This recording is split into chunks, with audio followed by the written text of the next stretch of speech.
Hey everyone, how's everybody doing today? Welcome to my Thursday live stream where we talk about photography and I answer any questions you might have on the Olympus cameras or any of the videos I made. Because I've been trying to create more content lately. Um, just because I haven't been making enough this year, and it just kind of hit me that there's a lot of things I can do better than I used to do. So I might create some videos that are. Um, not necessarily new concept, but just a better way of doing it or getting better results. Like, the flash photography I just did video, um, you know, 4 or 5 years ago, I wouldn't be able to just walk outside and just set that up and get the images that I did. I thought they were okay, but they're certainly much better than what I would have been able to do in the past. And hopefully, I'm able to show how I did those things a little better too. And in that video, just a behind the scenes kind of thing, I used where is it? Well, anyway, I used my new phone to do the actual vlogging or video, and I didn't grade it or anything. It's just a straight out of camera video that it recorded. Uh, but it came out okay. I mean, um, what I like about it is I can just use a little Bluetooth microphone, so it's a very simple setup.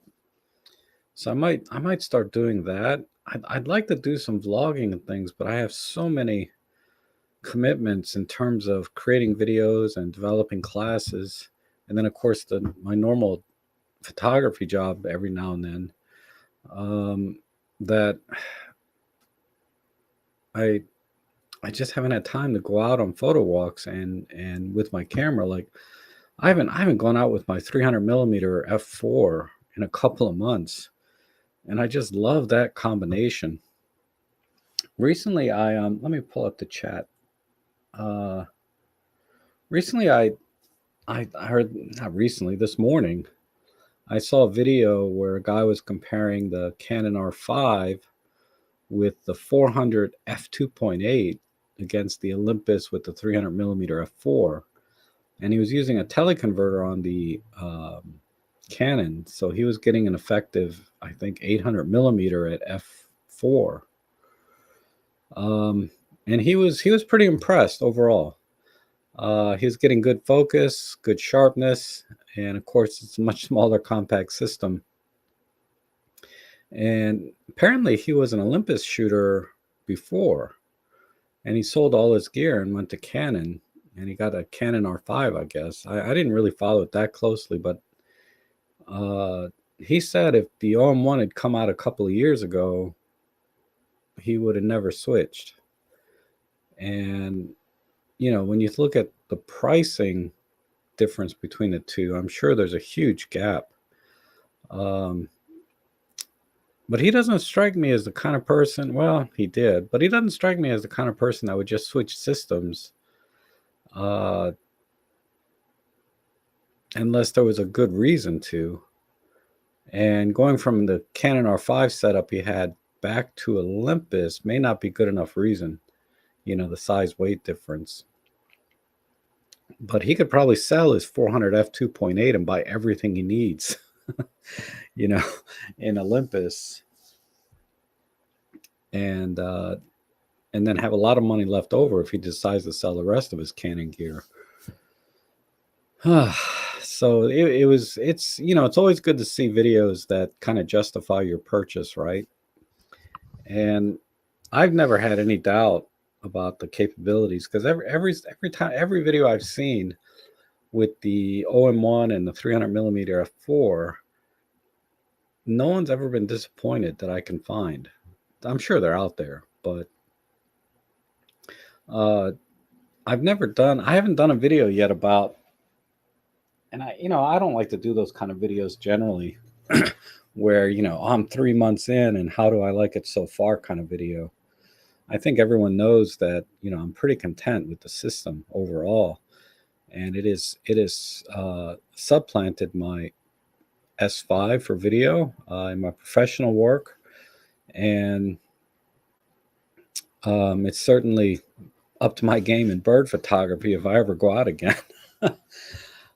uh, and I love it, and knowing that even though it's like almost $5,000, right, for a 300 f4 and an OM1, just knowing that I can compete with systems that are like $20,000 and even come close to those kind of systems, really, I think speaks a lot to what the OM system can do. So those are my thoughts on that. And they're talking about the OM5. I guess there's more data on that. The rumor is that it's going to have a single card slot now, and it's going to use the BLX same battery. But my question is, there was some speculation that it might be an OM1X, like a dual grip. But if it only has a single card slot, then it seems to me that would rule that rumor out, right? It would rule out being an OM1X. So what it might be is I don't know. They don't want to call it a successor to the M5 Mark III, but single card slot really strongly implies that. And then they were also talking about maybe a faster mechanical shutter at 15 frames per second, which I guess is okay. I mean, the real action is in the silent shutter or electronic shutter, right? Where you can get up to 50 frames per second and use Pro Capture and all of that stuff. So the mechanical shutter side, I don't see for sports action being as big a deal, especially now that the rolling shutter is pretty much under control. Rolling shutter, while it's not as good as, say, like a Nikon Z9, right? I've seen some amazing, it virtually has none, no matter what shutter speed you use. And the Z9 is a fully electronic shutter. But there's virtually no rolling shutter, no matter how fast the propeller's spinning. This guy took a picture of a fan spinning, and there was no rolling shutter. Whereas with the OM1, it's just totally distorted. But for normal type panning and sports action type stuff, birds in flight, the rolling shutter is pretty much non-existent for just normal type stuff with the OM1. And that has actually been the case since the EM1, Mark II and Mark III. The rolling shutter has been pretty minimized, but it's especially good on the OM1. So, it's just a great camera. Now, you do read about some of the issues that people are having. I've been following this one thread in the MU43 forums about an autofocus issue that many said they've had, where it's not getting confirmation. And I can say that for the most part, I'm not experiencing that issue with my camera, with it missing focus, even though you get the focus lock confirmation. It happens time to time, but that's true for every camera I've ever owned. You get a false confirmation on a focus, and it just happens sometimes. If it's happening more so with the OM1 than other cameras, I can't confirm that, or I'm not having that experience. My camera's been spot on. Like I did my last 2 photo jobs that I used this for. I typically take about 300 images for a particular property, depending on the size of the property. And it didn't miss focus any more than my EM1 Mark III did. There's always a couple of shots where it does miss. I had my last photo job was 243 images, and there was only one shot out of those 243 where I missed focus. And that could be anything, right? Maybe I didn't wait for the confirmation beep and it just fired off, or maybe it did get a false confirmation and took a blurry image. But from that very small sample set, it's not missing focus at all, really. And from the previous job, from that, I don't remember any images that were out of focus out of, 200-300 images. Whereas with the EM1 Mark III, that's what I was using for my jobs before. I was always missing one or two, out of 200-300 images. So, less than 1%. And that to me was, I can't distinguish between user error and camera error in that set because I didn't specifically test for it. But I can say that, when I'm just testing the camera and using it myself, I have noticed time to time I'll get a false confirmation, but it's typically when I am sort of with, it's typically when I'm outside of how do you word it? The lenses, certain lenses have minimum focusing distances, right? Like you can't focus if you get any closer than this close, right? So sometimes if I get too close, I'll get a false confirmation and I can see that it's blurry. So I back off and then I focus again and it's fine. That's the only time I've noticed it personally. But for anything going out, the other thing I've noticed with the autofocus is because the focus point is so much smaller, right? The single point, it is harder to find something with contrast in it, right? Or to capture. In other words, it's very hard for the autofocus system to bite onto something when the autofocus point is that small. So if you use the small autofocus point rather than the single point, you'll get a much higher hit rate or success on locking on right away. Versus sometimes it takes a couple tries when I'm using that little tiny single point. And that's okay. I mean, that's, like I said, again, I think that's perfectly normal. I don't know of any cameras where I didn't have that kind of issue. It's hard to compare against my DSLRs because those are a totally different focusing system. And for my mirrorless cameras, I primarily shoot Olympus. And, I do have a Canon, a Panasonic. What else is over there?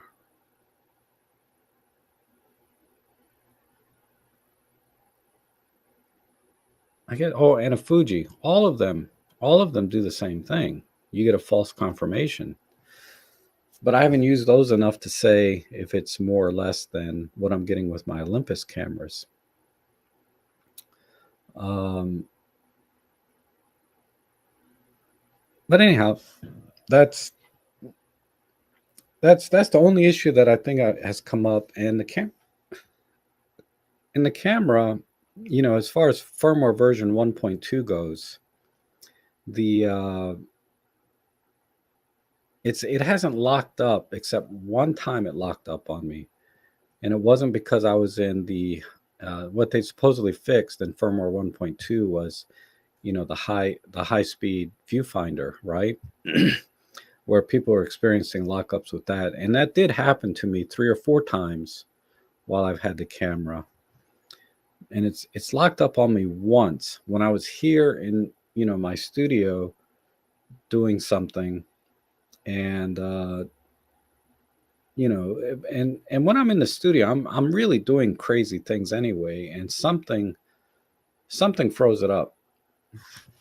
And I haven't used the high speed viewfinder refresh rate since, I don't think I've used it at all since I upgraded to firmware 1.2, come to think of it, because I haven't done any birds in flight stuff in a while.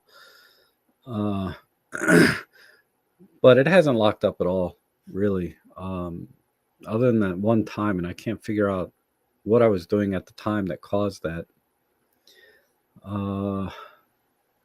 But it's been rock solid. Now, that said, every other Olympus camera I've ever owned has never locked up on me that I can recall. Never once. And so I'm just, maybe they've made the camera, they've made the camera so sophisticated and so high performance. There's going to be a glitch here and there that they'll fix. And every camera that comes out has glitches, right? Nowadays. I think the days of just getting a camera out of the box 100% are gone, you know. Um, there's going to be far more updates. There's going to be fixes all the time because they're just so computerized and automated now that and have these amazing features that there's just going to be glitches.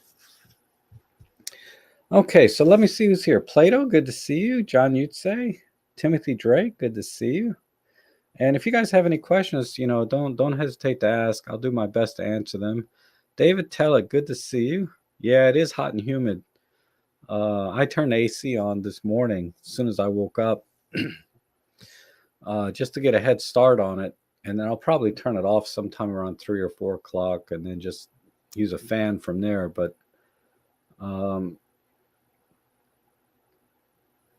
yeah, it's hot. And John follows. Roberto, good to see you. Jay. So Marco, good to see you. Marco liked my thumbnail on my last video. I thought I'd play the thumbnail game and see if putting like a crazy face on my thumbnail would make any difference, and it really didn't.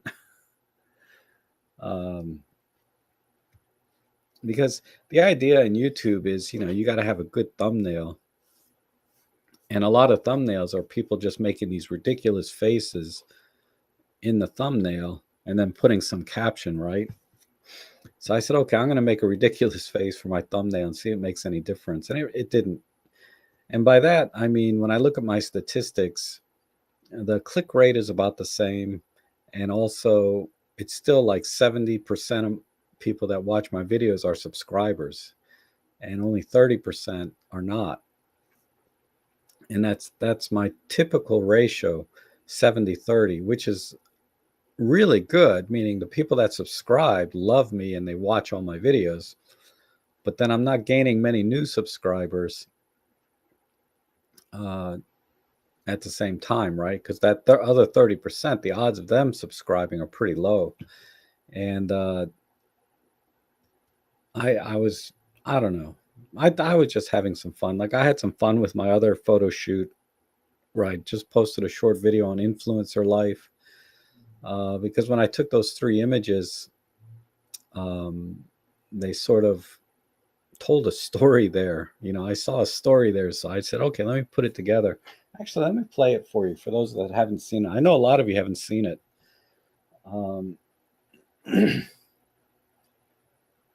See if there's a way I can pull it up. Where is it?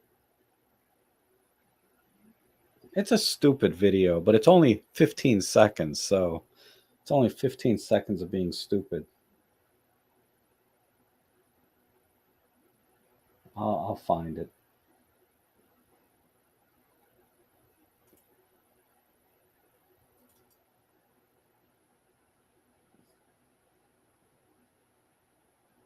Yeah, it's right here. So if I do that, oh, come on.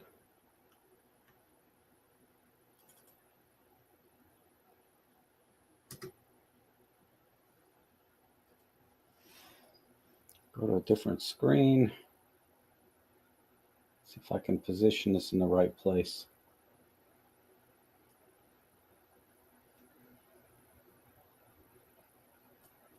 Yeah. No, stop it.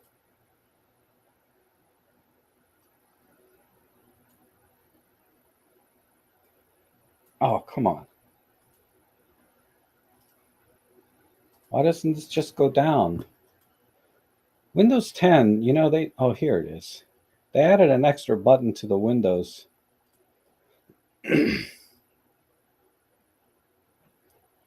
Anyway, these were the pictures from my flash photography shoot.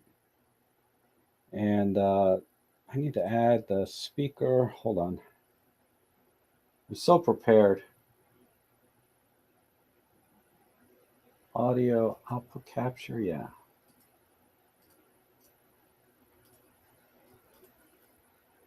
So let me try this.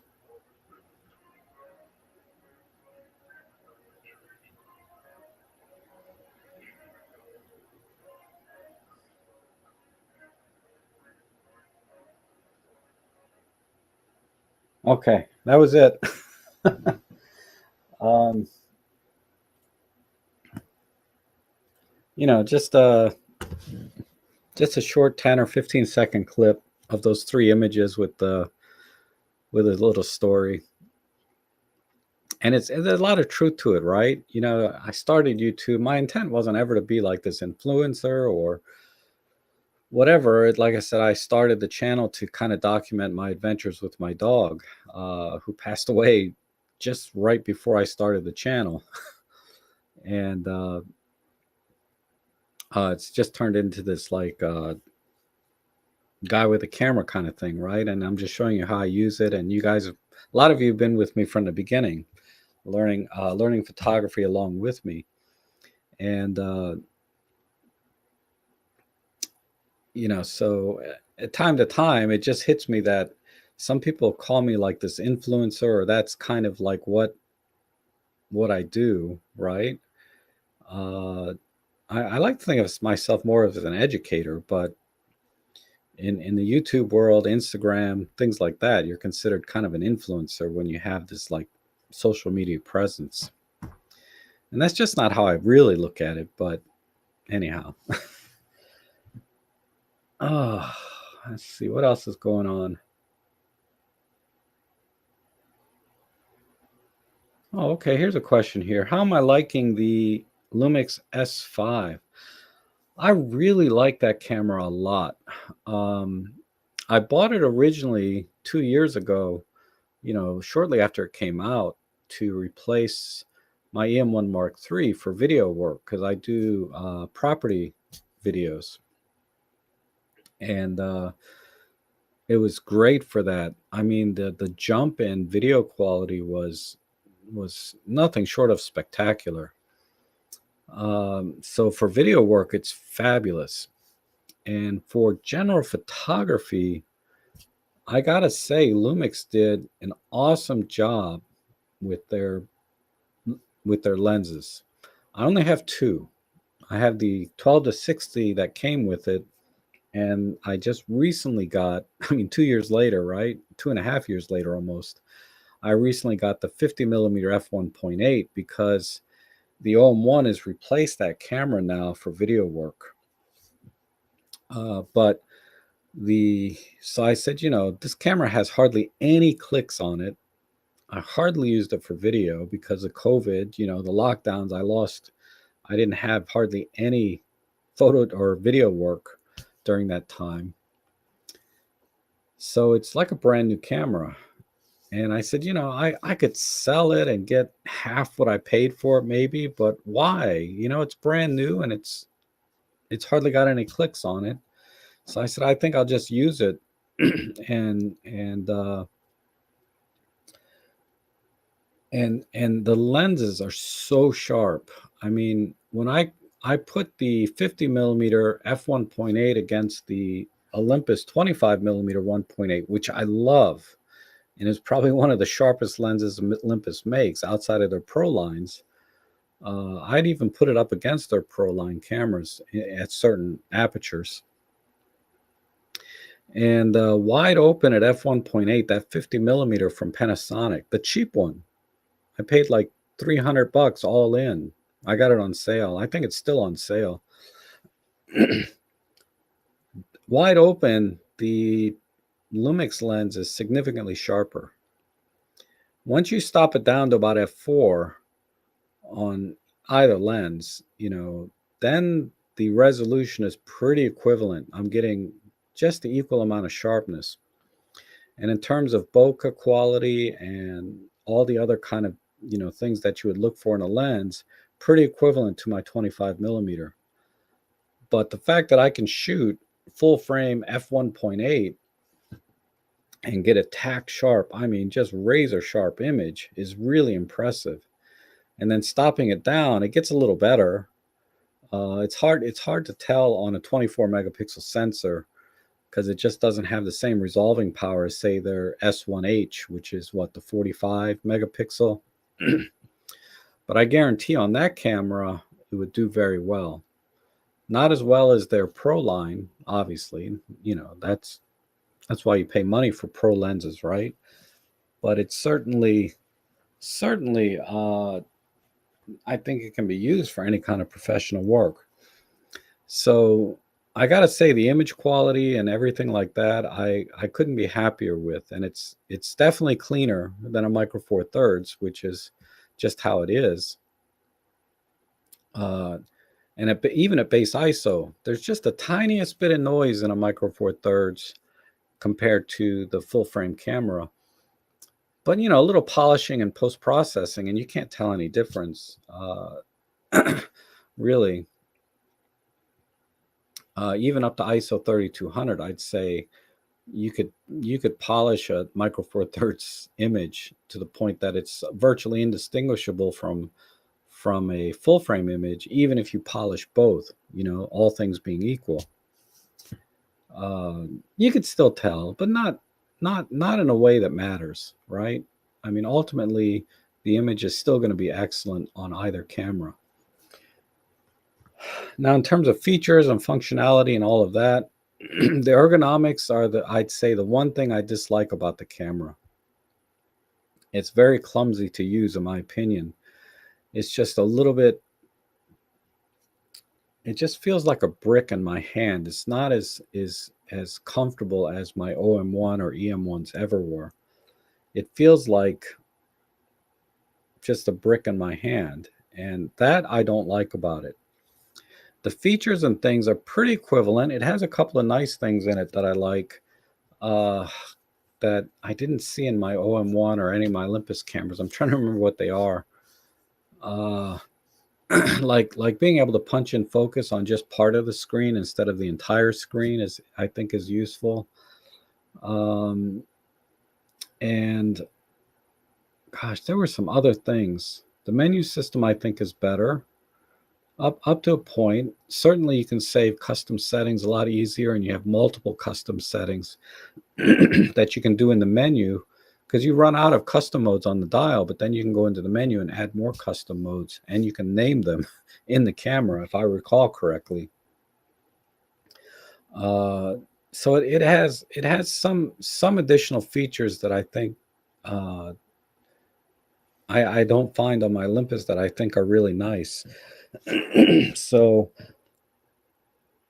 I'd say as a camera overall, if you can get one used for like $1,000 or $1,200, I I would tell you to get it if you're just a standard general photography type thing.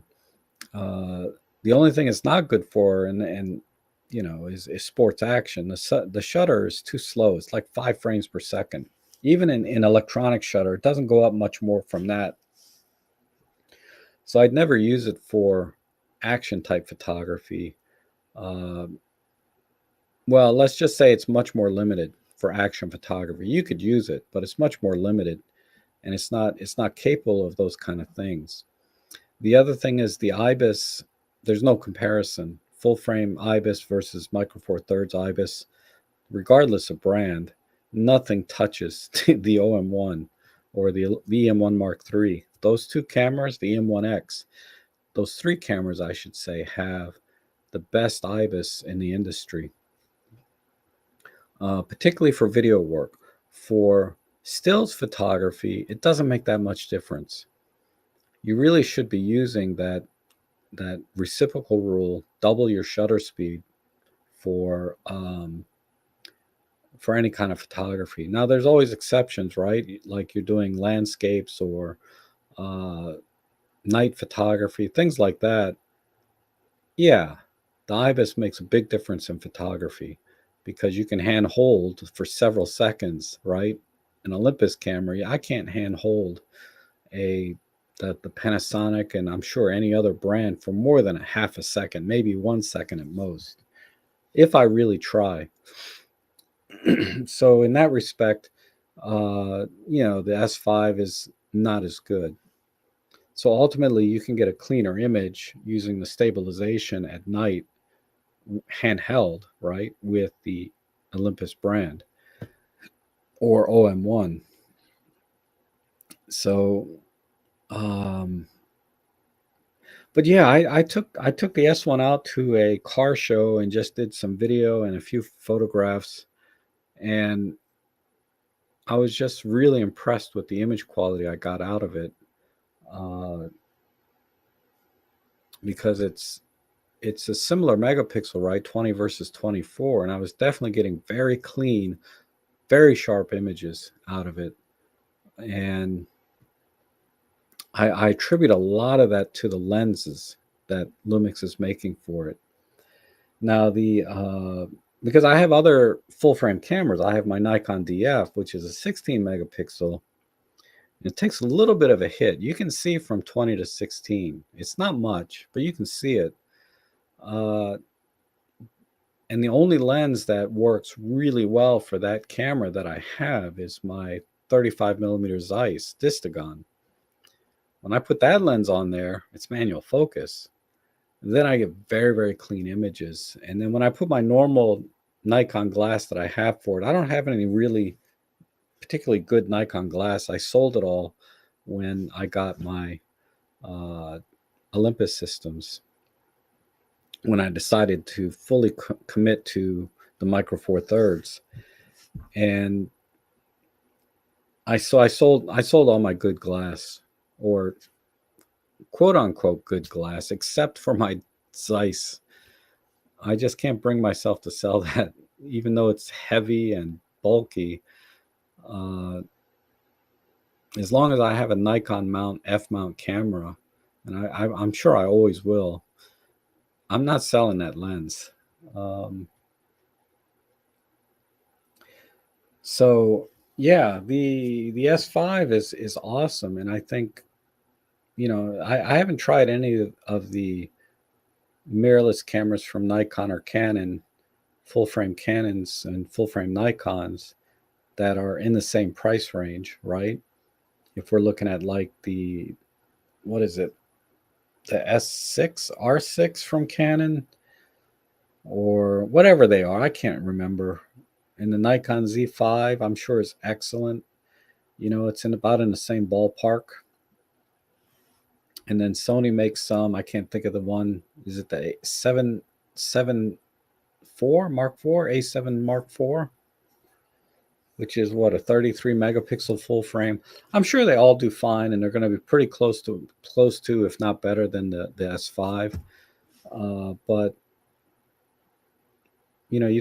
I don't use full frame enough to tell you which brand is better than the other. I don't think they really are any better cameras. Cameras are not really, not, it's never, to me, it's like, you take a camera, a full frame camera, you slap any name on it, they're all pretty much the same in terms of image quality. Same thing with Micro Four Thirds. You can slap any name on the front of the camera, Panasonic, Olympus, which are the only two, right?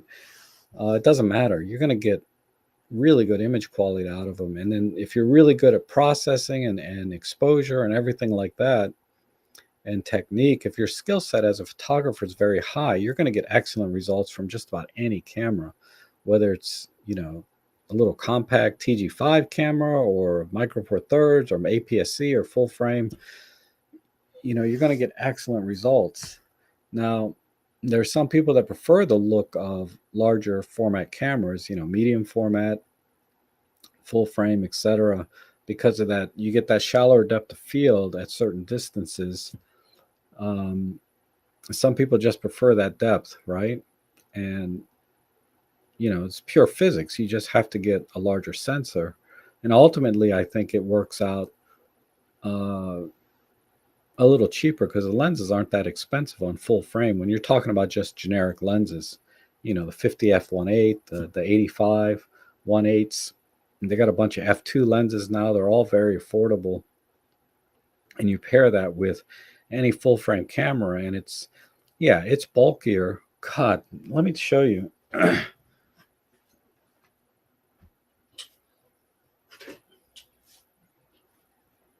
So, here's my S5, right? Just picking it up, it already feels kind of bulky.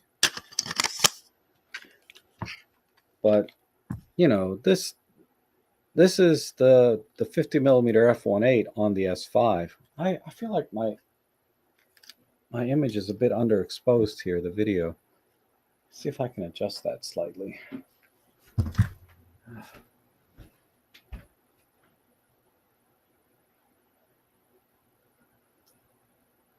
Oh, that's darker. It's not doing anything. Okay, that's better. Maybe that's better. But yeah, so this is with the lens hood on, and I always shoot with the lens hood. So there's this, and then if I put my 25 millimeter, if I use an equivalent lens on my OM1, I mean it's this. So let's put them side by side with the lens hoods on, and it's definitely there's definitely a significant difference here, right? In overall size. So yeah, on paper it doesn't look like there's that much difference, but when you actually handle the cameras, it's pretty significant, especially because this feels like a brick in my hands. It just doesn't, it's not comfortable like my OM1. It's a huge difference. But anyhow, I like the S5 a lot, and I want to shoot with it more. But I want to shoot with my other cameras too. But I just need to get out. I can't wait till fall. Fall is the best time to go out and shoot because photographically, the whole area is more photogenic, and also the weather's a lot more conducive to staying out longer because in the summer it gets too hot sometimes. Okay, sorry, I went a long time on that one talking about the S5.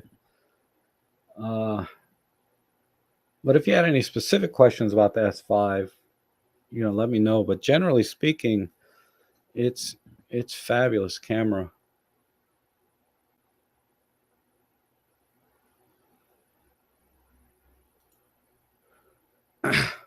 That's a pretty big gap. An FM2 versus a Leica M6. Gosh, Roberto. They're both great cameras. I like the idea that they're both fully mechanical. And the only problem is if you get a Leica M6, you have to get the lenses for it. And if you're just going to buy third-party lenses for it, you might as well get a Nikon FM2 and buy Nikon F-mount glass, because Nikon's always made excellent glass. Not as good as the Leica M glass, right? But certainly excellent glass for film. So that's my thinking. That's the way I would think about it. I would love to get an FM2. I don't have one. I have, gosh, what's the best Nikon film camera that I have? I don't really have a good mechanical Nikon film camera. I have my Nikon N7V, which I like.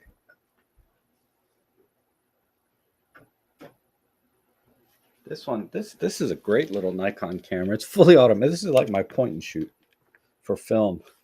It's my Nikon N7V. This what do I got on here? My 35 f2. I'm gonna have to put my 50 millimeter 1.8 on here. But this is but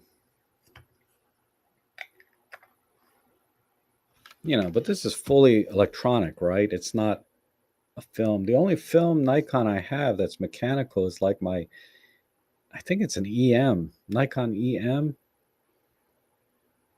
And that's just a horrible camera. I mean, it's okay. It takes pictures, right? But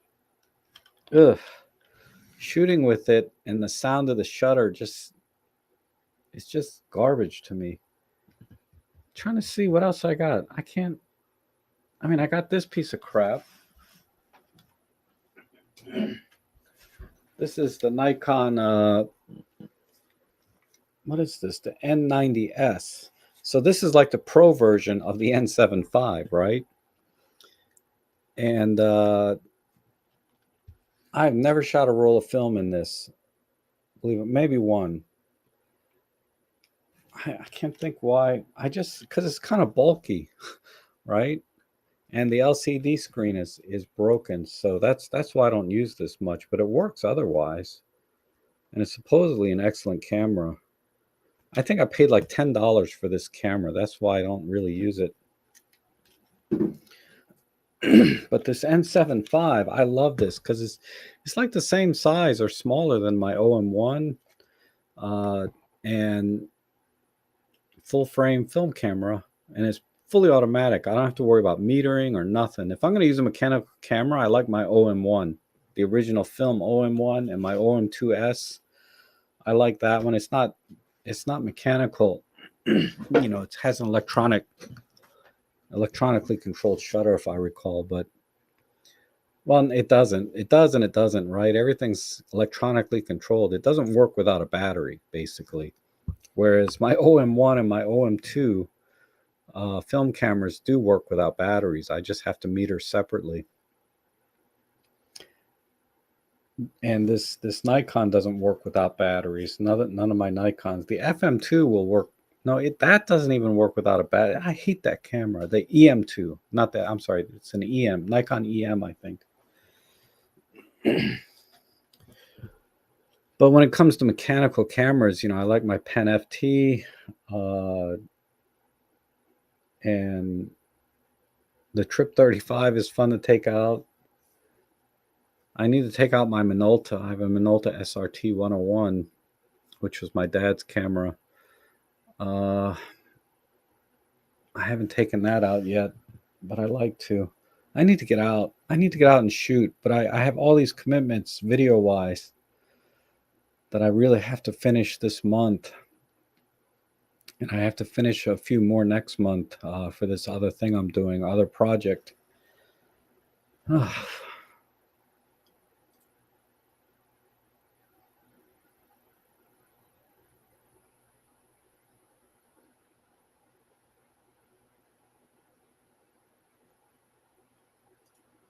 Says, hi, I'm still experiencing this issue, not able to view raw files from OM1 on a Samsung phone.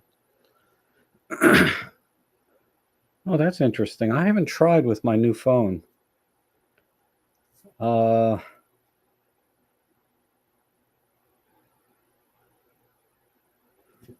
is my phone? I have the app loaded. Let me try it.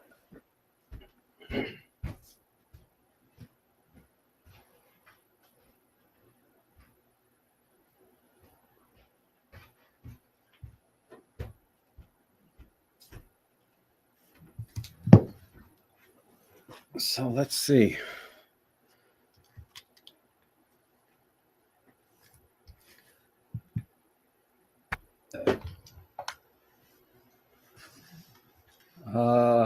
Not the S5.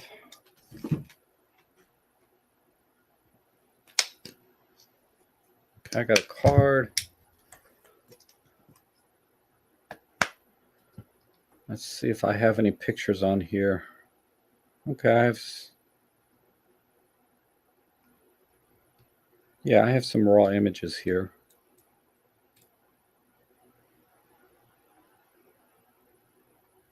So let me mark this one and go into Wi-Fi, device connection. Let me turn on my app. Come on.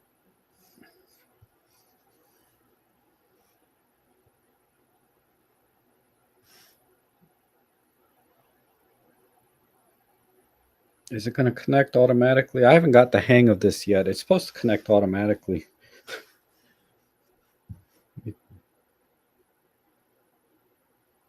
Let me see if it works this way.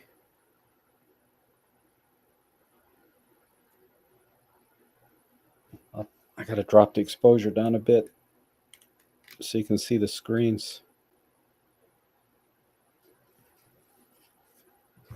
No, that's not going to work. So let me.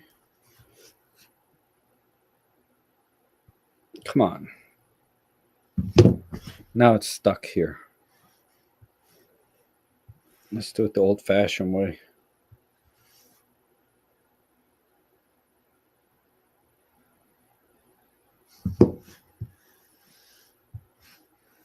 Oh, since I updated this phone, I probably haven't registered this camera into the new phone. That's why it's doing it. I just got this phone like last week, so because I remember it used to just when I turned the camera on, it would connect. All right, so let's import a photo. Do I have this set to? Let me see where this. I need my glasses now. Where is the settings here? Camera management? No.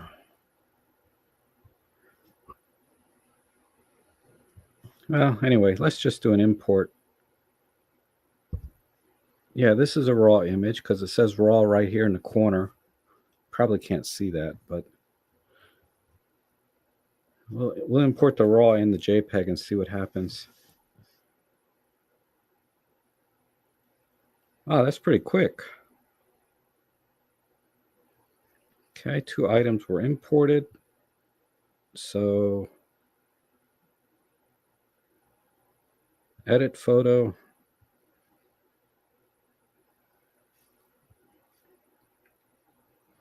It seems to be fine. I'm not having any problem importing raw images. Let's take another raw image.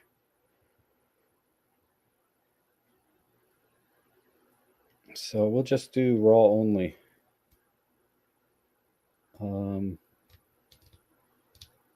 There, raw.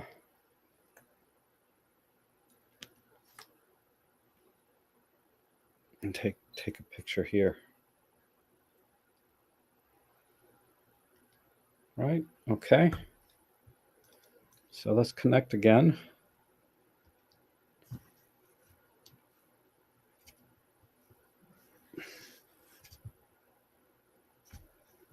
Okay, see, it connected automatically this time, now that I have it registered. Import photo.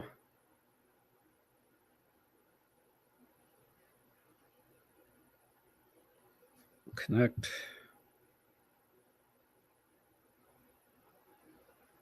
And here's the raw image I just took. You can display, hide, import. Okay, let's just say display. So this is the raw image I just took. I didn't take a JPEG at all. Import.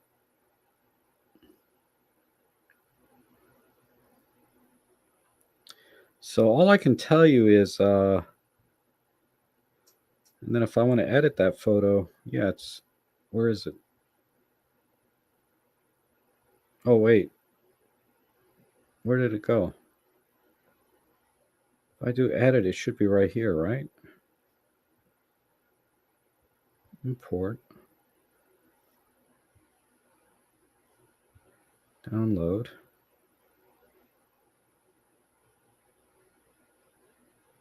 Because I got this image raw. I thought.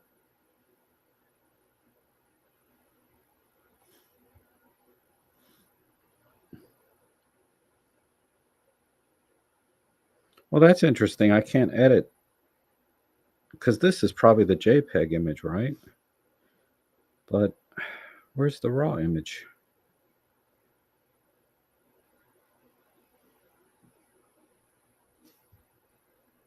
Is it yesterday, today?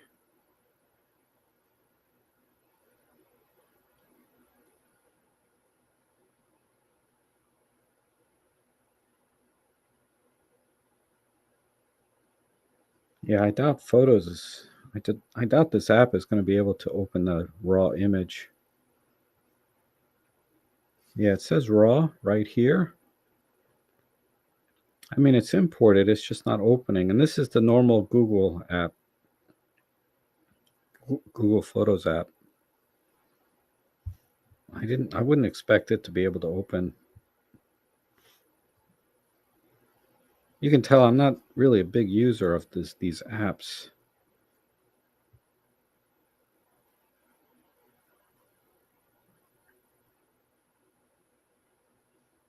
How about Let's see. I have Photoshop, I think, right? Where is it? Maybe it's under Adobe.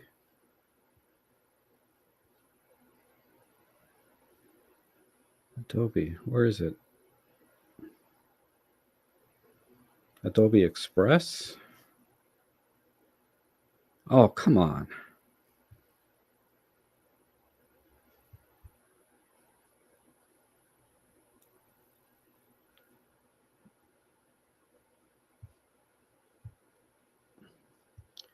Seriously?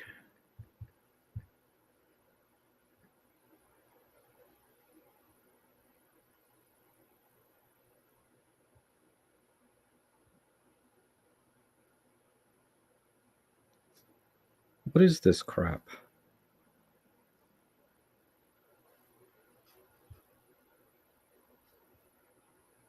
Let's just do, I don't know, Instagram post. Start from scratch. I don't know what this crap is. This is not Adobe Photoshop.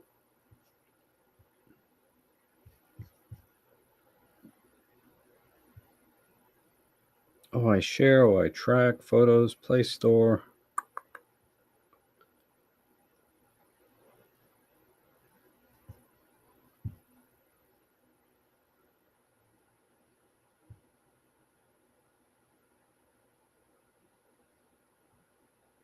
Okay. I'm going to end it here because I'm not going to be able to solve this problem. Uh,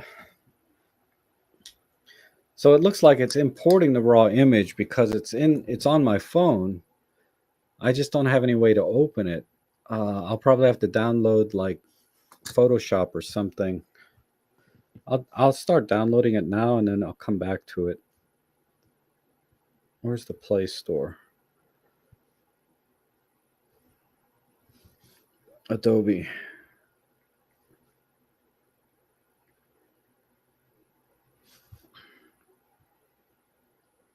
Photoshop Express. There we go. Install. Okay, so that's going to install. And I'll try again. The raw image is there. I just can't open it with Olympus's own editing software, nor does the Google Android Photos app open it. So I'm going to try and open it with Photoshop Express and see what happens. Just remind me later, Harold. I'm sorry. I it looks like I can download but not edit. And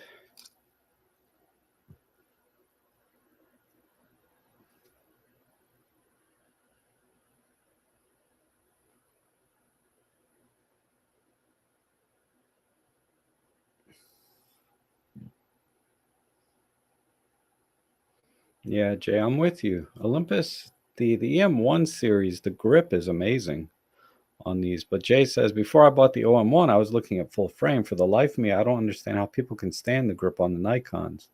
My Olympuses have always just felt perfect in my hand. Yeah. I mean, I think I've held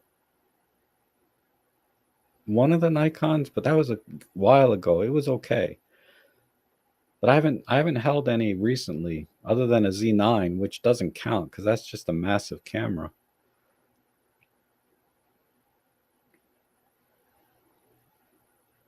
And Terry says, "Hi Rob, I tried to sell my TG6 to MPB yesterday. They would not make me an offer as they do not consider it to be undesirable. Guess I will not be using them again." Oh, wow. I mean, what are they going to give you for it anyway? $50, even if they did make an offer? I don't know. John Follows us here. Good to see you. Yeah, I hear it's hot over there. I mean, I don't think you guys had a worse heat wave than we did, as far as I know. I didn't really pay attention. And Roberto says, if anyone would convert me, it would be Canon. Interesting. I think I'd go back to Nikon if for some reason I couldn't use my Olympus anymore, I'd go back to Nikon. And Ken Cox from Northern Ireland, nice to meet you, or good to see you again. Your name doesn't look familiar for some reason, but my memory is not what it used to be.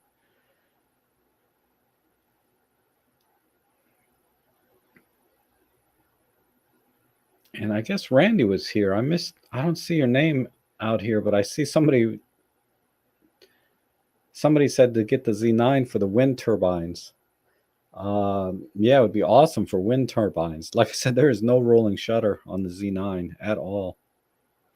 I was looking at this comment, even though I haven't seen you in, but good to see you, Randy. I'm glad you're here.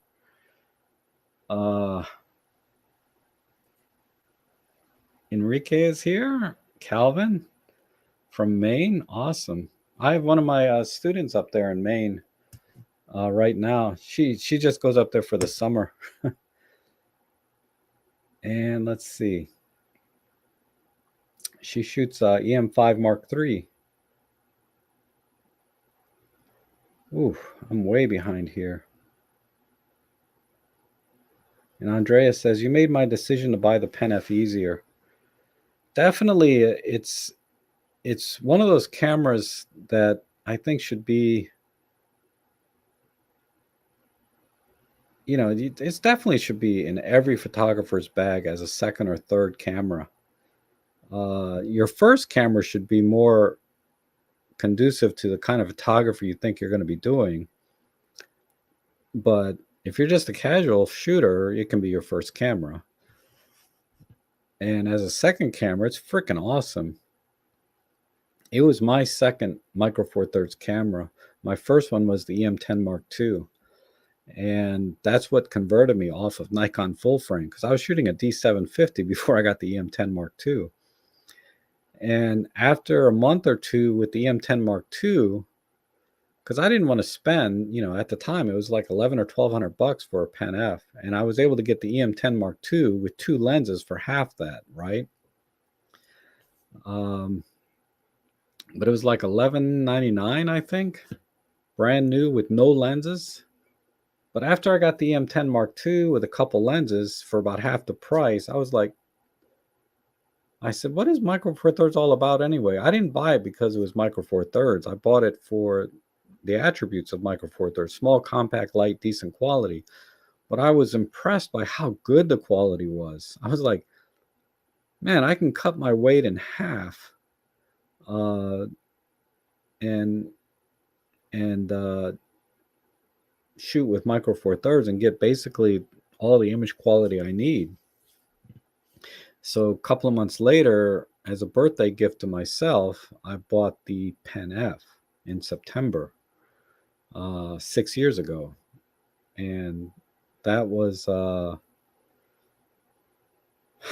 didn't, when I saw it at first, I was like, I ain't spending 1200 bucks on a camera I know nothing about. But after shooting the EM10 Mark II, I was like, man, no question, I'm going to get the Pen F, because I bought it purely out of vanity. I thought it was just a beautiful camera, but it turned out to be one of the, not one, but it is my favorite camera of all time. And I would give up everything else before I give up that Pen F. If I could only have one camera, it'd be the Pen F. One lens, it'd probably be the 17 or the 25. Right now, it'd probably be the 25. That kind of goes back and forth now. But yeah, you will not regret buying a Pen F. I can't imagine anybody ever regretting it. Certainly, they wouldn't regret it as a second camera. As a first camera, it really depends what kind of photography you do.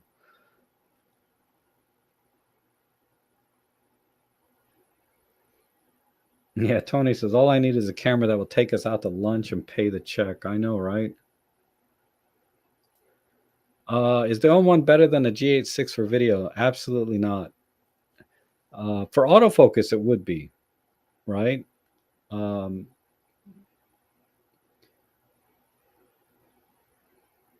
But I've never had a GH6 to compare the autofocus. Emily over there at Micro Four Nerds is fine with the autofocus. But that aside, autofocus aside, because I don't use autofocus for my paid work anyway. But um, autofocus aside, the GX6 is by far superior for videography.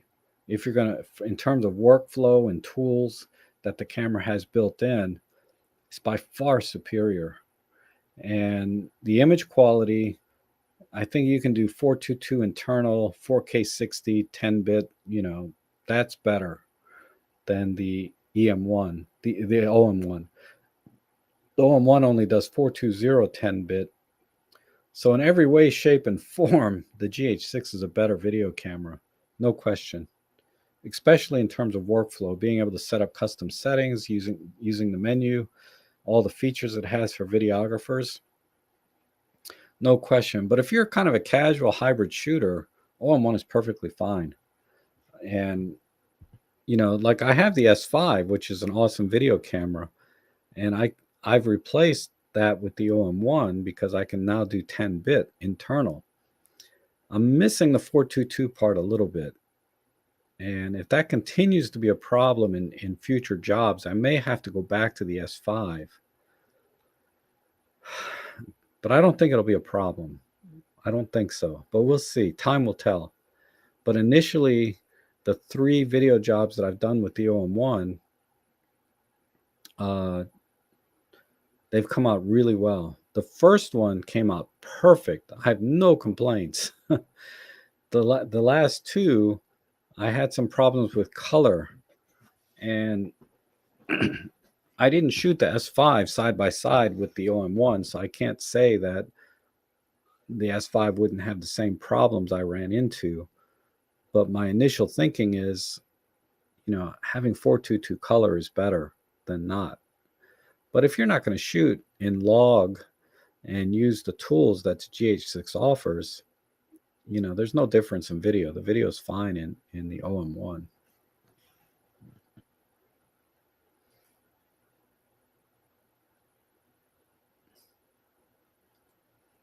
And then Jay says, before I was looking for, shoot, somehow the thing jumped back.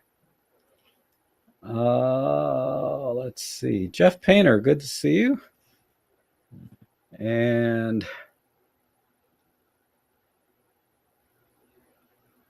Coffee Chiller, good to see you. Yeah, this was back when I was loading that app. Yeah, RAW was checked because I was able to import the RAW images. But there is an option in the camera that may be one setting. Let me show you that setting. Where's that? OI RAW share has to be checked. I did have that checked and was able to. So to Herald, the OI share app has a setting in it to allow you to import RAW. If that's not checked, you're not going to be able to import RAW. But I'm not sure where your problem was. Was your problem that you imported the RAWs but couldn't edit it? Like, that's the problem I ran into just now. Or was it that you couldn't import the RAW at all? That's a different issue, right? And that might be related to this setting that Coffee Chiller's talking about. And Robin Wong, oh my goodness. Hey, Robin, how are you? And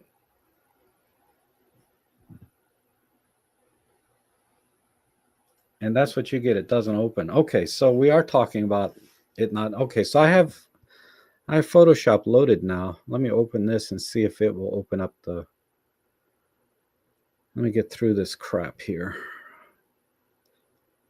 Log in.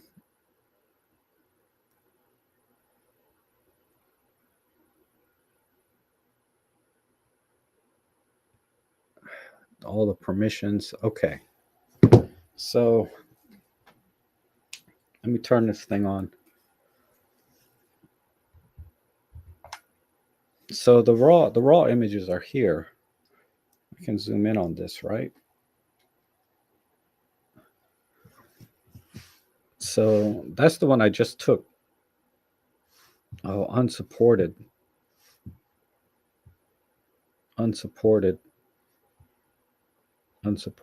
So even Photoshop Express doesn't support it. All right, I'm going to load Lightroom. I do have the Lightroom license. I don't know if that includes the mobile app or not. Let me see. Lightroom.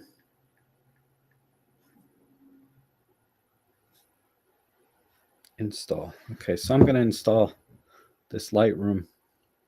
We'll keep trying. We'll get there eventually, right?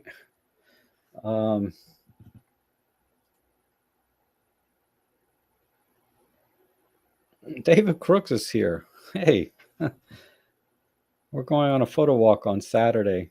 Finally.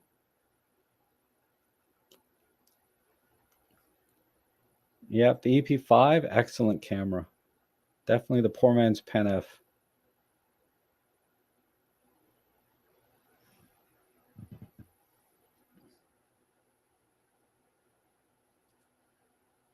You know, I never paid attention to if I use my left or right eye with the Pen F.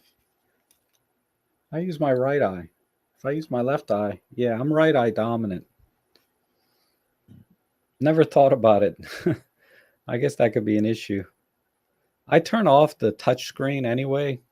The target point touch screen. It's just I would never use it. Andrew came in. Hey, Andrew, good to see you.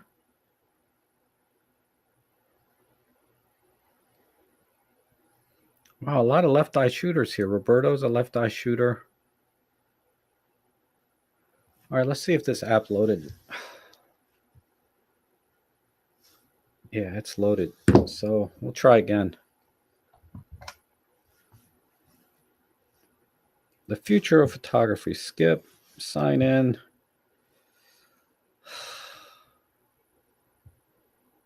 Let's see. Get through all the permissions, photos.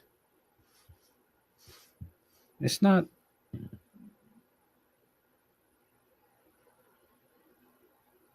How come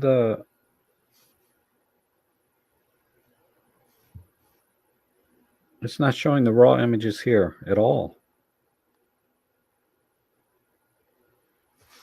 I wonder.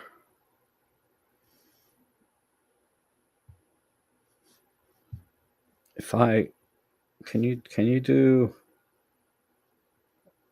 you open this or share?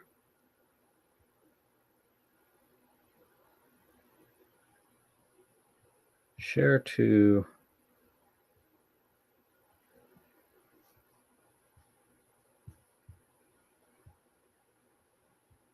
Lightroom. Let's see if I can do it that way.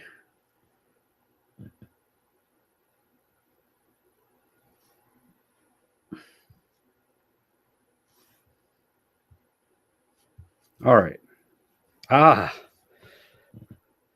There we go.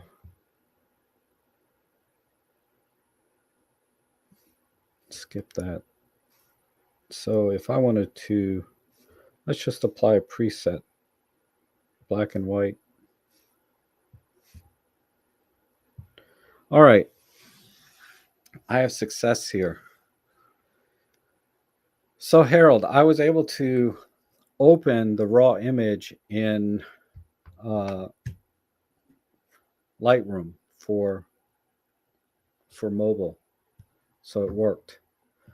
So you can definitely download the raw images, but you need to find an app that will work with it. So I know Lightroom works with it. If you don't have Lightroom, I don't know if you need the subscription or not for this. I have a subscription, so I don't know if it just detected that automatically or if but I had to share the image from Photos to Lightroom to get it to see it, and then it opened up and it was fine. It's not a workflow I would ever use personally, but for those that like to use their phones or tablets for editing raw images, you can download them using the OI Share app and then open them using Lightroom. The specific Lightroom I'm using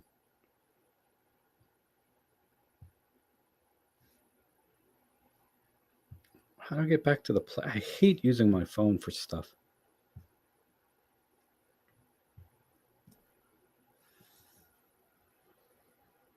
Yeah, it just says Lightroom.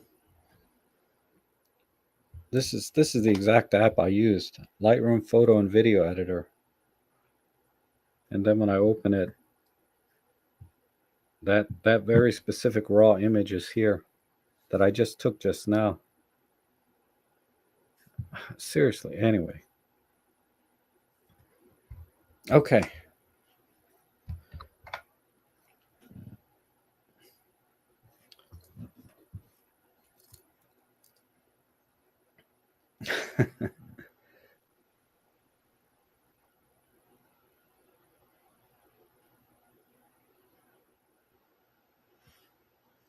All right.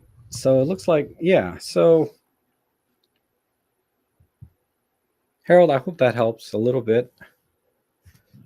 So I was able to get from point A to point B. It was kind of awkward, but we got there eventually. And if it was a workflow that I did all the time, I could have done that like in 2 seconds, right? But uh, so it just took me longer. That's the first time I've ever opened a raw image on my phone.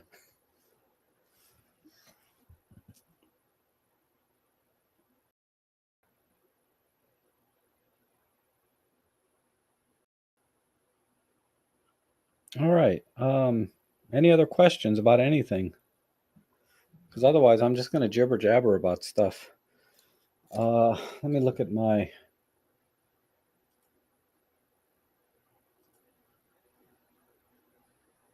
thing. Where is it?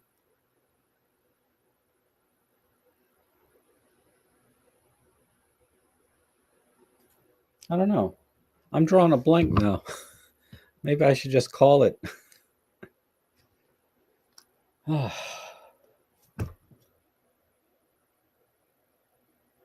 here's one. Will it work with the M5 Mark 1? Yes. I don't have an EM5 Mark 1 to show you specifically, but this question has come up before and someone did confirm it for me virtually. So I can't tell you firsthand, but I can tell you I think the Godox even works with my old E500. So if it works with that, it's going to definitely work with an EM5 Mark 1.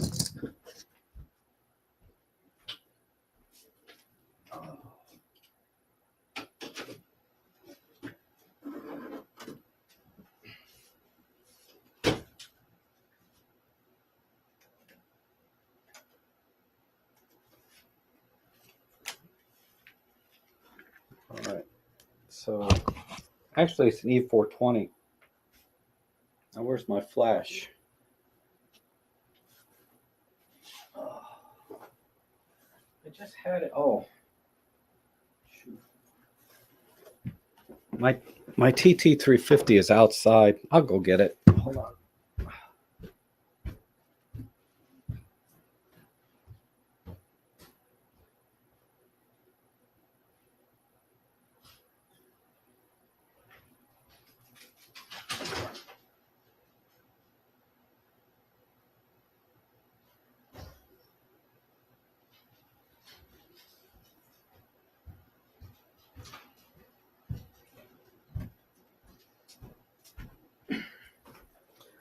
All right, so here's my TT350, my super old E420. The pin layout's exactly the same.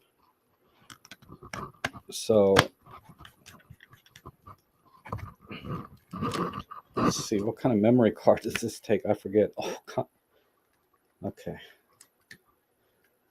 Go in there.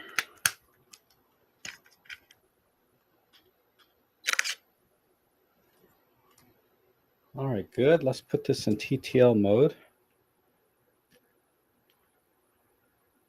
All right, and we'll do a bounce flash. Yeah, it works fine. No problems at all. So,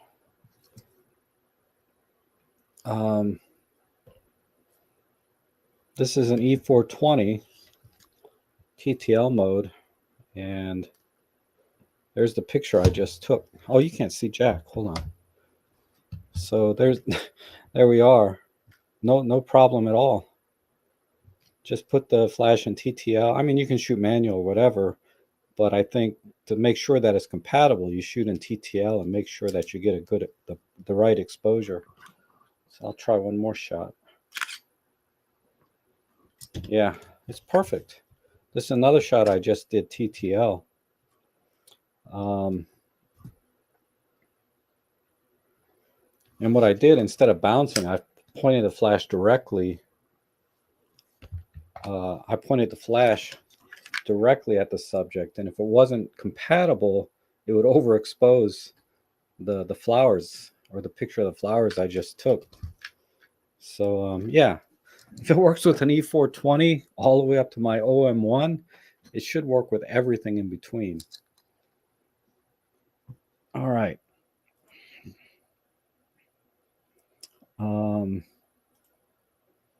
Robin is asking, besides the 20 megapixel sensor, what features does the Pen F5 have? Does the Pen F have that the EM5 does not have? Okay. Let's just assume that shutter speeds, like frames per second, all that's the same, right? The Pen F will do everything the M5 Mark II does, plus it has a plethora, it has a bunch of settings in it for JPEGs that you can't do with the EM5 Mark II. So I'll give you an example. It's easier just to show you. I mean, there's the exposure, dedicated exposure compensation dial, which is no big deal, but some people like that. And if I put this on, do I got a battery?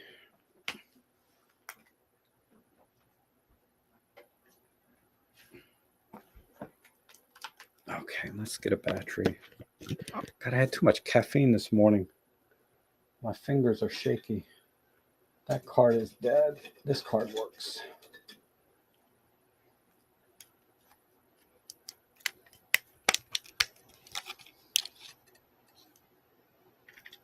So let's get. Really? That's how I drop this. All right.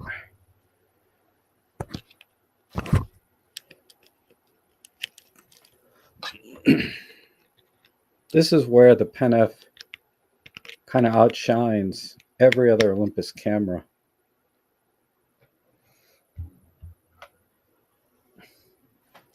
Let me go to full screen.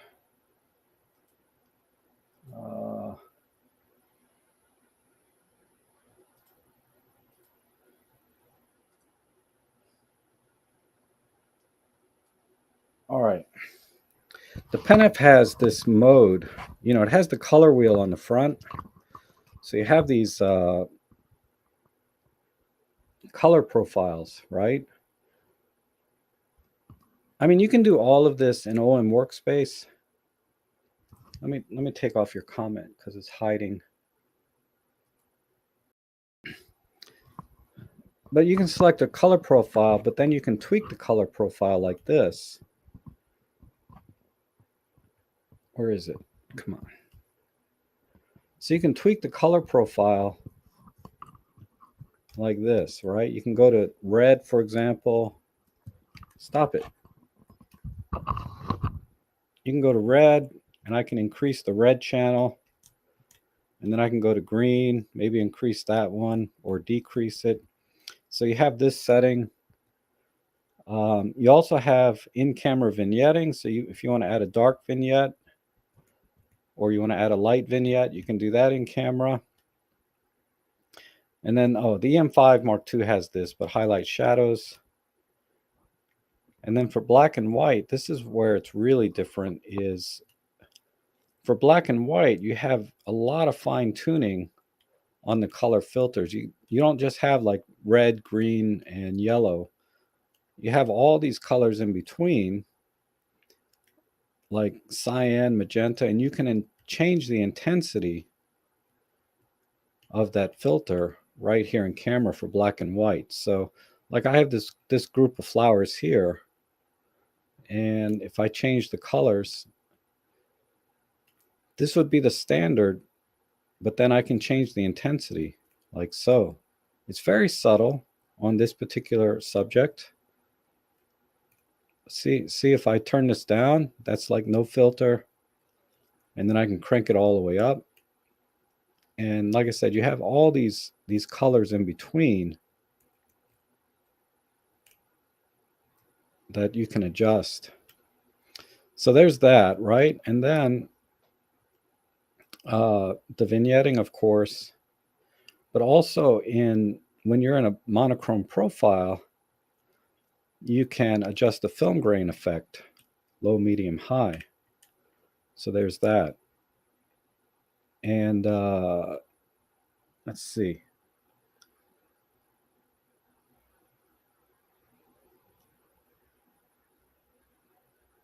And that's it. So that is the gist of the difference. Is basically the Pen-F has these custom color and monochrome profiles that you don't get in any other Olympus camera. That said, if you have the right camera, I think the M5 Mark II included, you can do all of those settings in OM Workspace. You can adjust the colors. You have even more control, as a matter of fact, because not only can you adjust the saturation of the individual colors, but you can also adjust the hue, right, or the tint of each individual color. So you get more control in OM Workspace. So if you have the M5 Mark II and all you want to do is work with the colors that way in Workspace, you can do that, and you can get virtually the same image through Workspace as you would doing it in the Pen-F. But the Pen-F, you can do it natively in camera. And I like doing it natively in camera because when you're in the field, like when I was adjusting the color filter for the black and white image on these flowers, you can do that in real time right there when you're there in the field. It's very hard to imagine a lot of times what something's going to look like when you go back into post-processing. So I like to do as much as I can in the field, whether I'm using art filters or adjusting the color filters or adjusting saturation and things like that. You can do all that in the field, and it's just, for me, it's a more fun experience, more enjoyable experience of doing it in the field with the camera than just taking raw images and bringing them back and editing them. But if you don't care about that, right? If all you care about is processing the image in Workspace, then the Pen-F doesn't really offer anything over the M5 Mark II in that respect. But that's kind of the uniqueness of the Pen-F, is having all that built in, those kind of controls for editing in camera and taking the picture.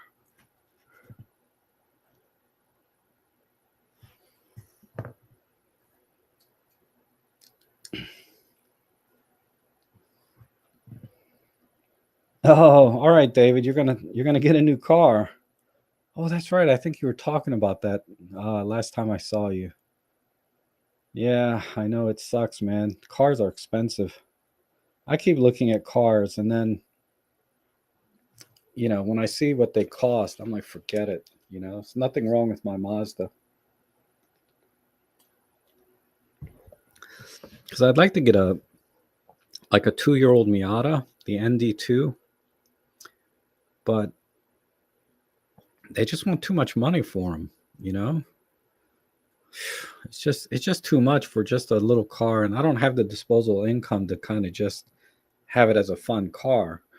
It would be my main car if I got it. I mean, I always have my Jeep for hauling stuff if I need to do that or go camping, but for a daily driver, a Miata would be awesome. Hmm.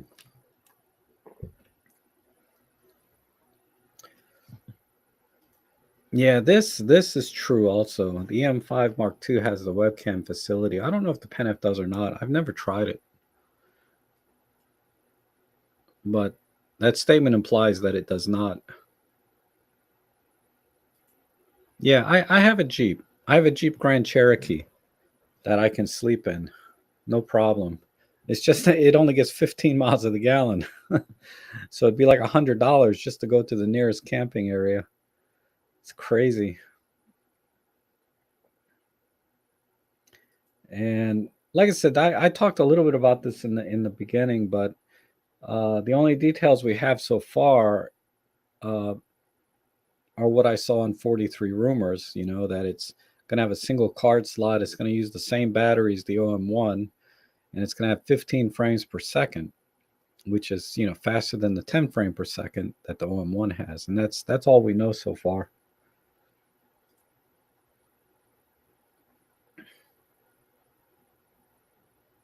And Jeff Painter is confirming uh, that the M5 Mark One works with his TT350. So thank you, Jeff.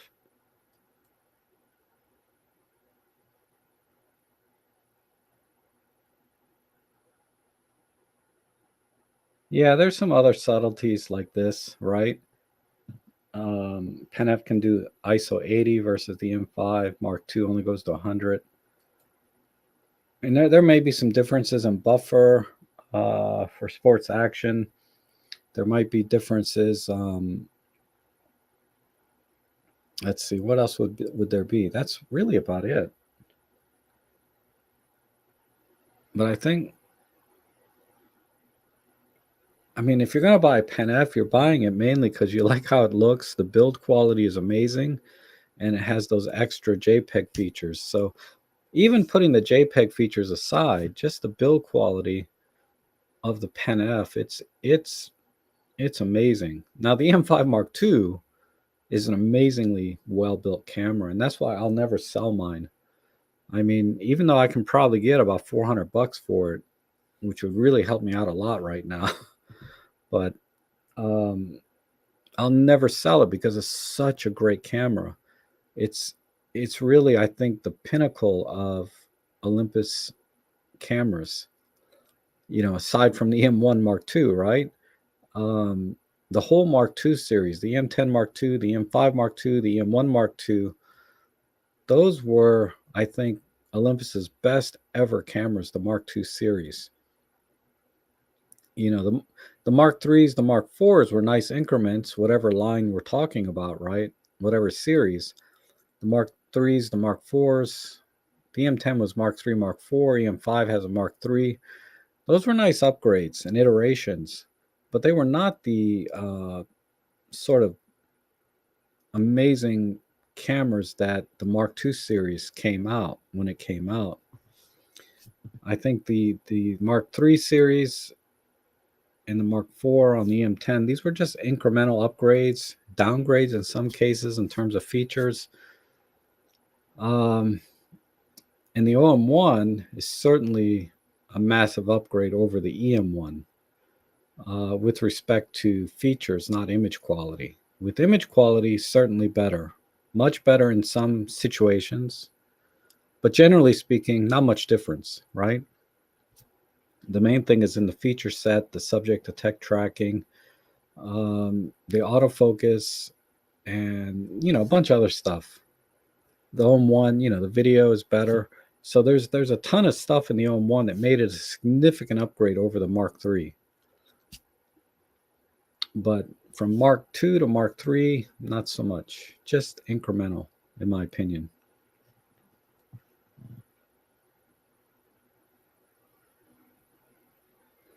And let's see. I'm finding that when I change the profile in Lightroom to Olympus Natural, often the colors don't look right. Have you noticed this or any advice? Um, the Lightroom Olympus Natural, as I'm sure you know, is basically Adobe's guess at what natural color profile should be. It's not the actual color profile. Uh, the only way to get the natural color profile from a raw image is to use OM Workspace. Uh, so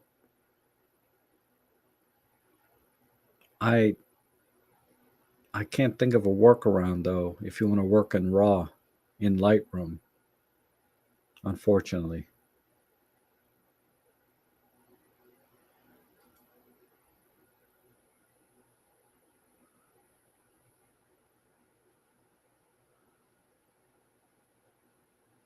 And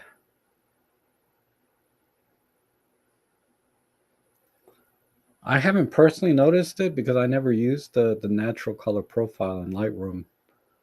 Uh, I just use the default Adobe color space and edit the RAWs that way.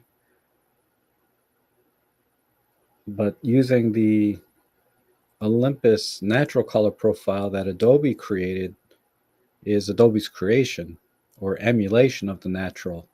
It's not it's not the same as doing it in Olympus workspace.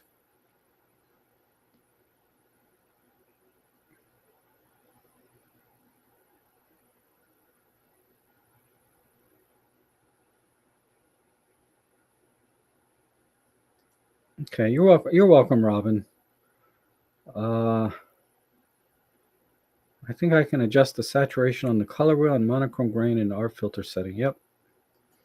Yeah, there's so many things. I don't have a lot of videos on the Pen F in terms of the color wheel and things like that. But you know, it's once you just toggle that jog dial on the back, and it'll take you in, and then you just change them to taste, right? To whatever you want. Now, music sound gear is here. That's cool. He's always watching at work.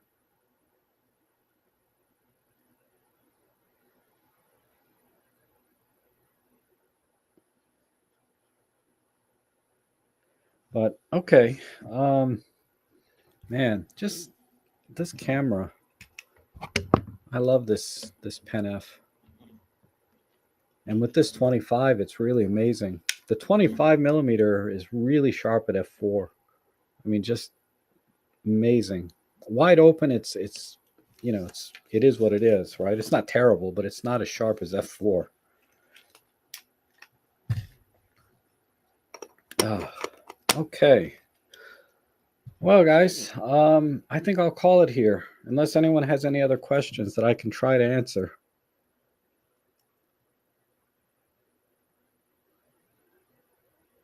Um, I wish I could have gave a better answer about Lightroom, but I don't have one.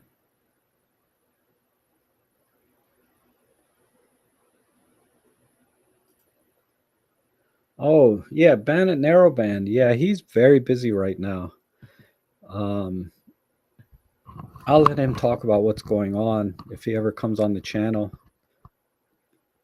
But yeah, he's busy, and he calls me time to time randomly. I talked to him just the other day, as a matter of fact, and he's giving me an update on a lot of the stuff he was doing.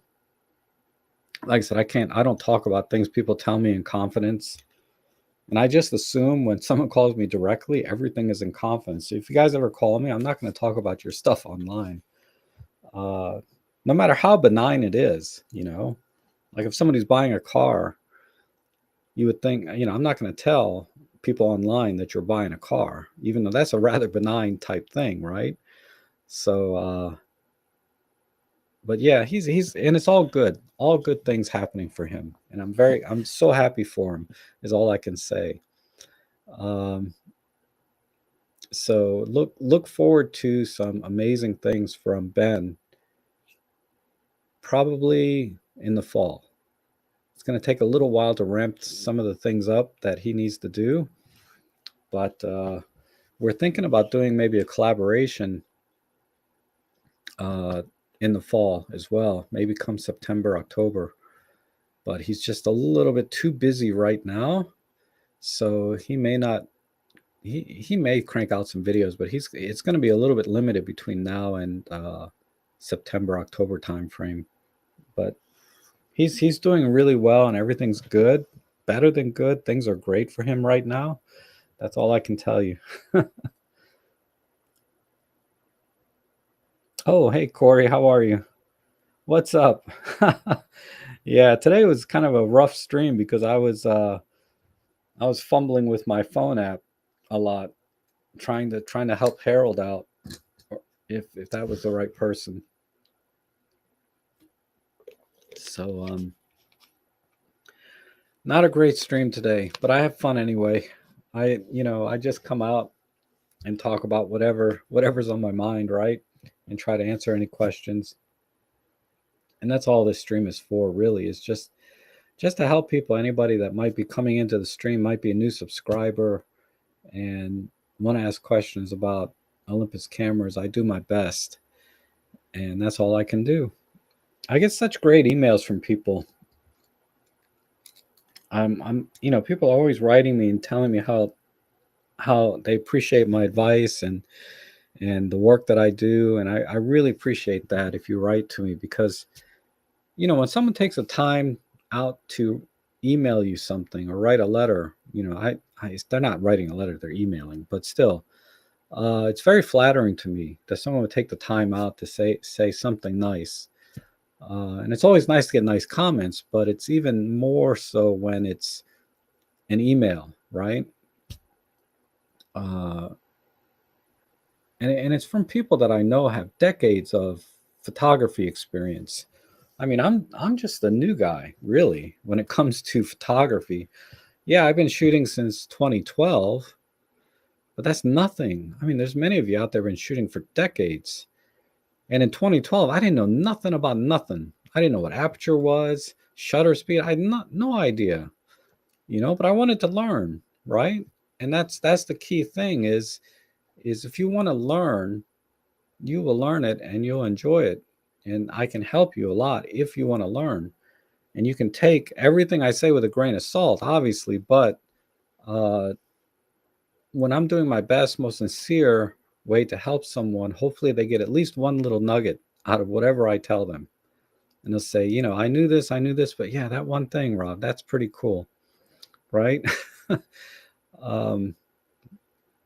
So that's why I do this. Is like I said, it's an extension of my passion for photography to help others through YouTube if I can. Oh, thank you, Robin. You're still here. That's cool. Robin Wong is here. I didn't make a big deal out of it earlier, but it is a big deal. When Robin Wong comes into the chat section, it's really, again, a privilege to have him here. And you're always welcome to come on live. I always have a link down below where somebody can just click on and come in live with me, and we'll be split screen talking. So what we should do is just do a live stream and have you on as a guest, because it's been a while, right? Since January, I think. I haven't had you or Peter or Maddie on since January, I don't think. I've had a few ladies on, which was really nice, but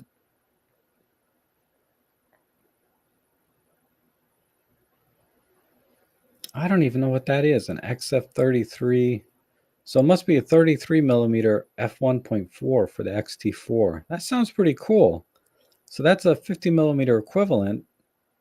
And at 1.4, that's amazing. I have the 35 f2. That's as close as I'm going to get. And I bought the cheap plastic one for $200. But I have the 35 f2 for my XT3. That's another camera I'd love to go out and shoot more, but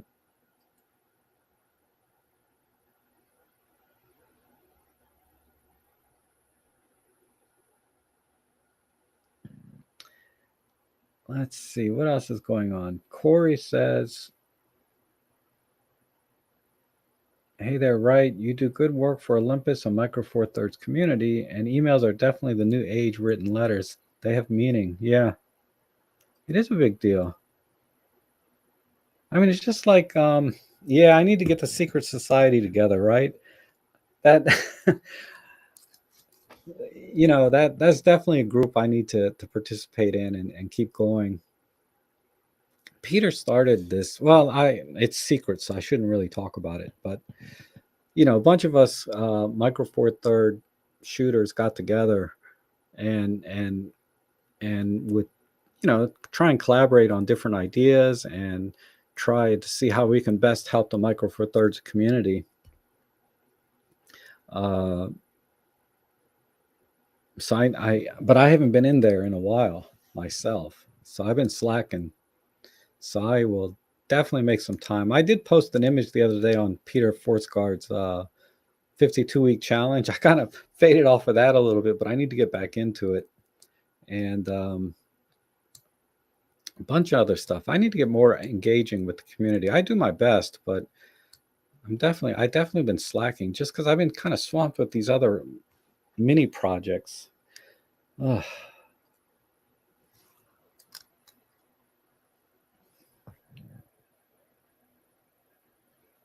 What cool lens? Oh, hey, you got a 21.4. Wow. That's really almost the perfect focal length for micro four thirds, right? 20 millimeters. Um, I have to give that lens some thought. Like, because, Panasonic makes the 25 millimeter 1.4, the Leica version, but I'm not seeing too many impressive results from that lens.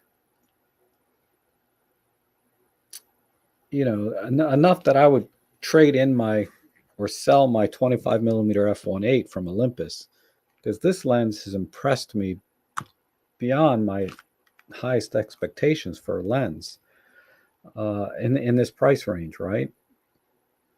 But when you start talking about the 25 f1.4, you're getting up to $500-$600, maybe more at this point. You know how prices are going up.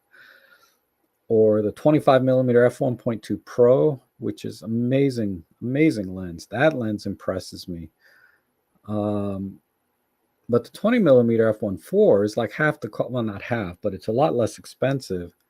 But should have the your typical pro qualities of excellent, uh, excellent quality right across the frame, and the focal length is ideal for general photography. So it's a tough call. I'll have to watch your video when it comes out. I'm excited. I know Jimmy and Peter have done them, and it tempted me then. And then I saw E6 Vlogs, and he didn't keep his. E6 Vlogs thought the 17 or 20, whatever, because Panasonic also makes that pancake lens 1.7, which is slow focusing, but it's pancake and it's sharp, right? That lens is kind of interests me. But the problem is when I think about and compare it to how good this lens is, the 25 f1.8, I have a hard time justifying getting anything else that's close to this focal length, considering the price, right?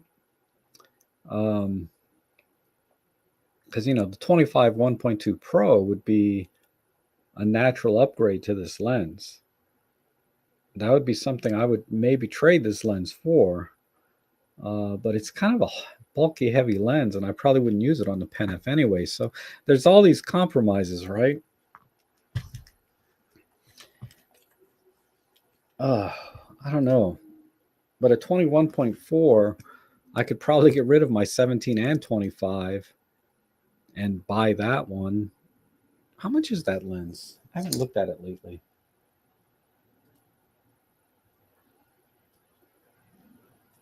Let's see. Olympus, 20.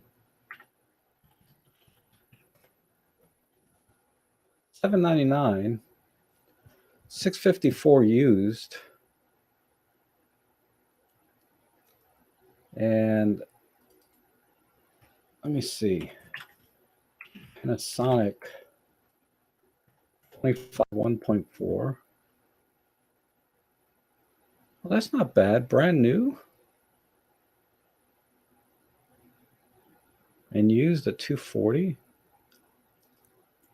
And then there's the 20.7. That's going for cheap.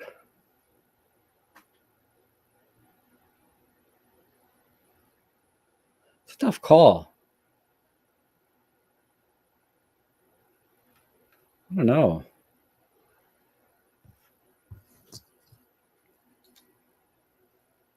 I've never used this MCon 20.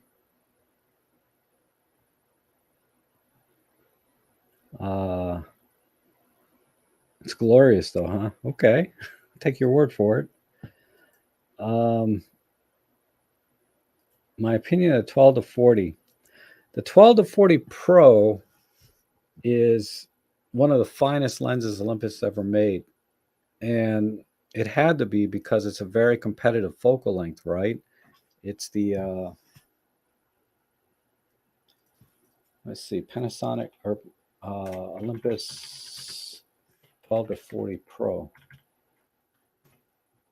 What is that selling for? $500 used, $400 used, and then brand new it's $800. Worth every penny. Worth every penny. That lens, it's like bread and butter on any EM1. Okay. So if you have an EM1, you are doing yourself a disservice by not getting this lens, because it is a perfect combination, and the image quality that you get from this is, hands down some of the best you'll ever get. And also it has a really nice close focusing distance, something like this. Let me turn it on and see. Yeah, right about there. And at 40, I was at 12 millimeters. At 40 millimeters, it's it's about there. It's not much difference between 12 and 40. So you can get really nice and close too. And that's kind of a trademark of Olympus Pro lenses, right? Is the close focusing distance, because a lot of lenses don't have that same ability. Now, the 12 to 40 Pro on a smaller camera like the Pen F or the EM5 Mark III, it's a little awkward on those cameras in my opinion. And I would just stick to primes uh, on those cameras or the kit zooms. But on an EM1 or OM1, yeah, pro lenses all the way. Those work really well with the M1 because the M1 has a grip, right? Not that you ever take pictures like this, you always do this, right? But that said, handling the camera overall, because you got to carry it. I mean, you carry a camera 99% of the time and you only take pictures for 1%, right? Because you think about it, 1,000 images at a fraction of a second, that's only about a minute. And you might be on a photo walk for hours, right? So that's why the handling, when you put this in your hand, I feel like it's important that you have a good one hand grip so it's comfortable for you that 99% of the time. But that 1% of the time when you take a picture, always use two hands, right? For stability and all the other stuff. But that's what I think. Oh, yeah. We got our friend back here. Okay. Um, oh, Walter's here. Hey, Walter.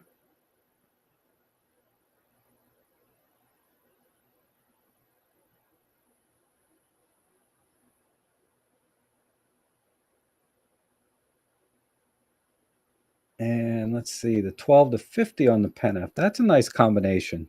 Nice range. I like the 12 millimeter width. That's just wide enough to get some decent wide. 14 is a little bit tight. That's almost like a street level type lens, but a 12 millimeter you can get a little wider. It's significantly wider, really. You think it's only 2 millimeters, but in practice, it's like night and day between 12 and 14.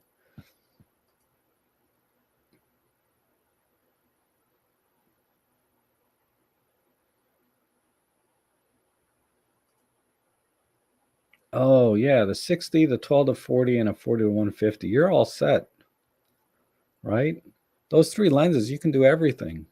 You can probably do 99% of photography with those three lenses. I mean, the the zoom lenses are so good now. If you want to minimize your gear and have maximum capability, the pro zoom lenses are the way to go. No question. And then of course the 60 macro is a specialized lens, so the pro lenses can't do that, right? But you're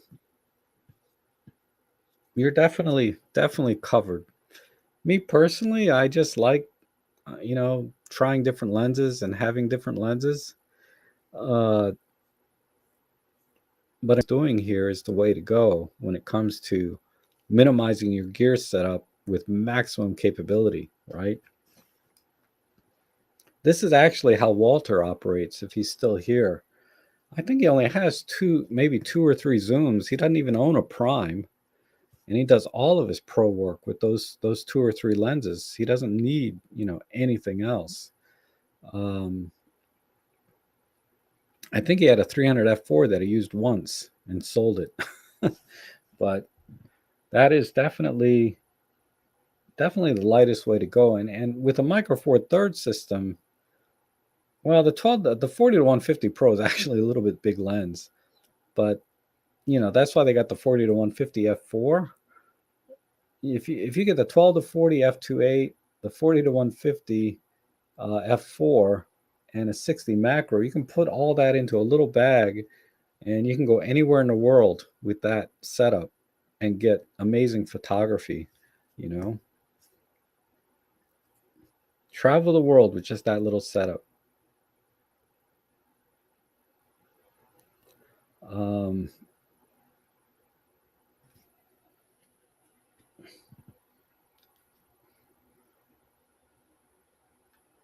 Yeah, oh, Walter's chiming in. He says he's using the 24 to 70 f2.8 and the 70 to 200 f2.8 because he's primarily a portrait photographer, right? So that's all he needs.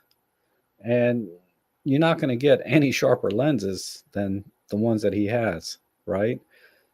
You pair that with the Z9 that he's using. Oh my God, it's amazing. It's really amazing how clean and sharp those images are, and the detail you can kind of pull out. And of course, it's going to way outperform anything you'd ever do in portrait photography, because portrait photography, they're just sitting there, right? But he likes that grip, you know. I never liked cameras with grips. That's why I don't have an EM1X. People ask me, about the EM1X all the time, and I'm like, it's really one of the nicest cameras that Olympus has ever made, but it's just not for me. It's just a big dual grip camera, which I don't want. I'm perfectly fine with just no grip because I don't do portrait work. Maybe if I was a portrait photographer, I might want to do verticals, and then the grip makes sense. Then an EM1X might make sense, but for me, the smaller the better. The OM1, the size, because I'm using either a 300 f4 or I'm on a tripod when I'm using this camera. This is not my street photo walking camera. This is my workhorse camera. I do my paid work and I do the birding sports action, but my everyday camera is either my Pen F or EM5 Mark III or one of the other smaller, Olympuses. I mean, you guys that know me personally out here, they always see me with this camera. This is it. More recently with the 25. This. I gotta find another one though. This one's getting a little beat up, and I'm worried that it's gonna die on me one day, and then I'm gonna be crying.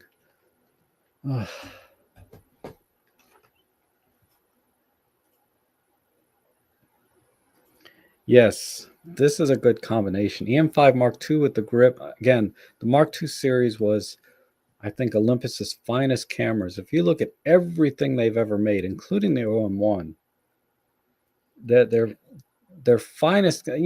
If we're looking at this from like 100 years from now, right?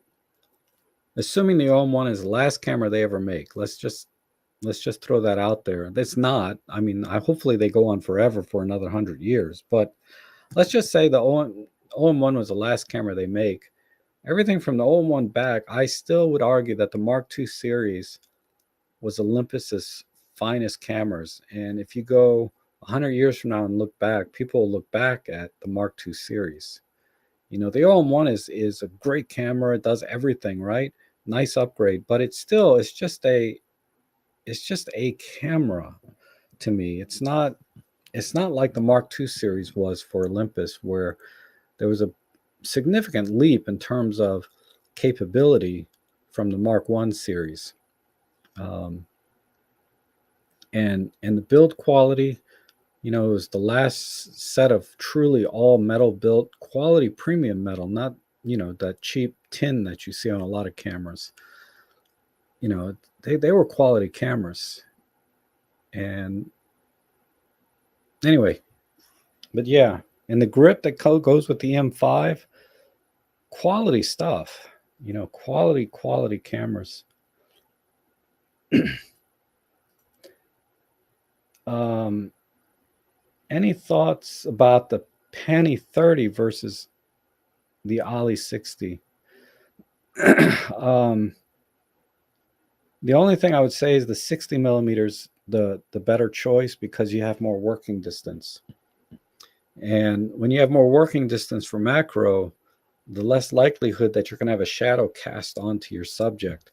Because with the 30 millimeter, you have to get about this close.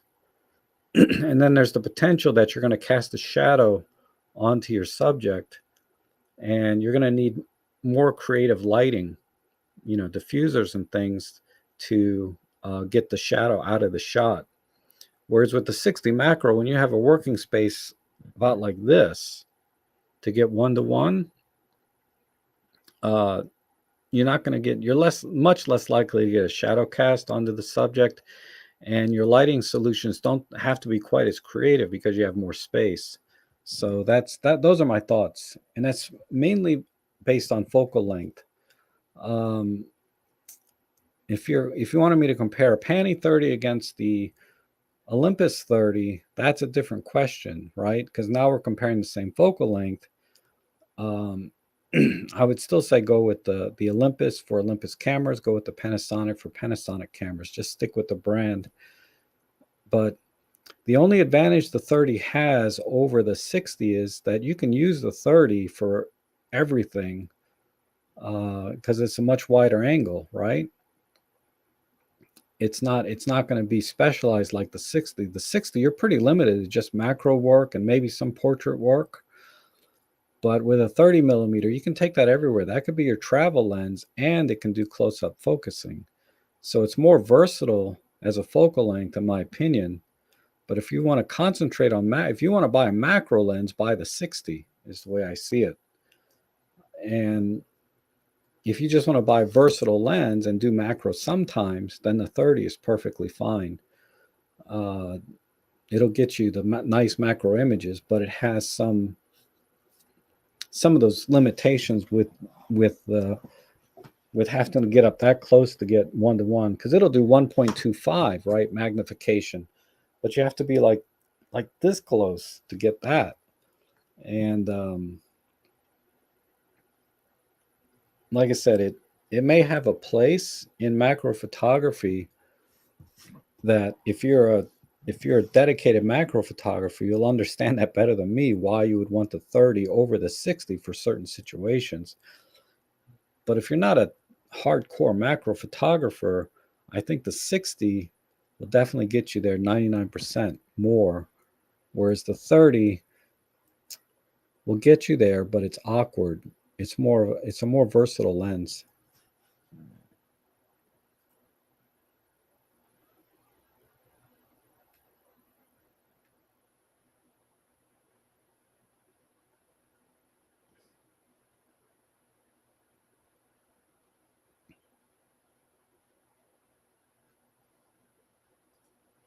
Yeah, the Olympus 30 will do 1.25. I don't know what the Panny one is. It's probably the same.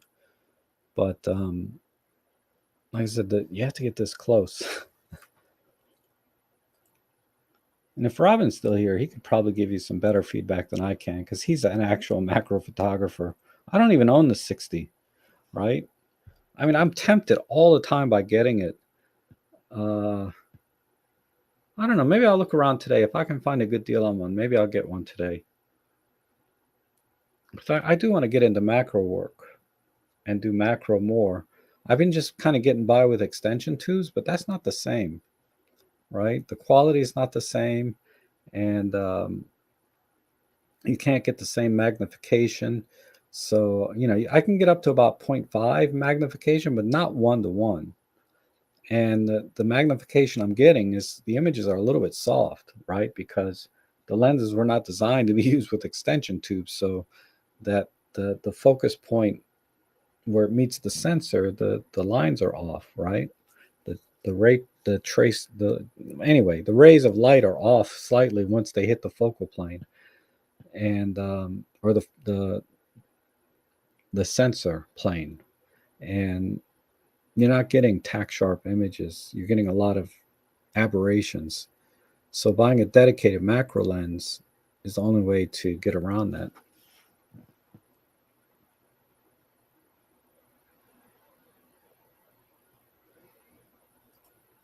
Oh, there's the what's the word? I think Walter's asking about the cost of it, because since we're talking about the 30 and the 60, I think the 30 millimeters you can get for under $300 all day long. Um, Closer to $200 if there's some particularly good sale, but in general, under 300 all day long. The 60 millimeter macro under 500 all day long. Any time of the day, any time of the year, you can get a 60 macro for under 500. I'm talking brand new. On the used market, just knock that off, maybe another $100 on both. Uh, if that, maybe $50 off on both. So it's better just to buy new. But yeah, that's about the general rate. I think the 60 macro right now is $449 brand new on sale, and the 30 macro is $279 on sale right now. And I've seen them for less, and I've seen them for a little more. But if you're under 400 on the 60 and under 300 on the 30, you're doing good. You're close enough that you should just buy it.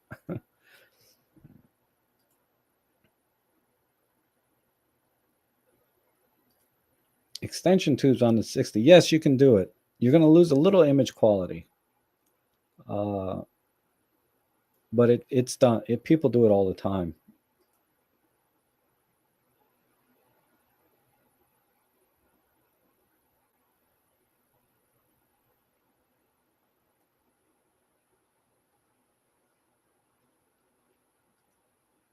If I get into macro, oh, I did get a diffuser already. Where is it? I put it somewhere.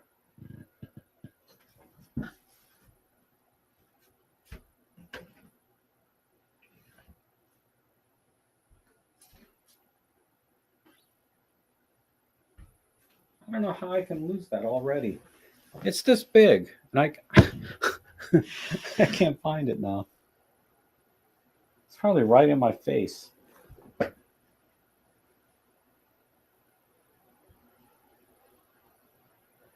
I don't know. I got a diffuser. So I'm ready to go. I just don't have a macro lens.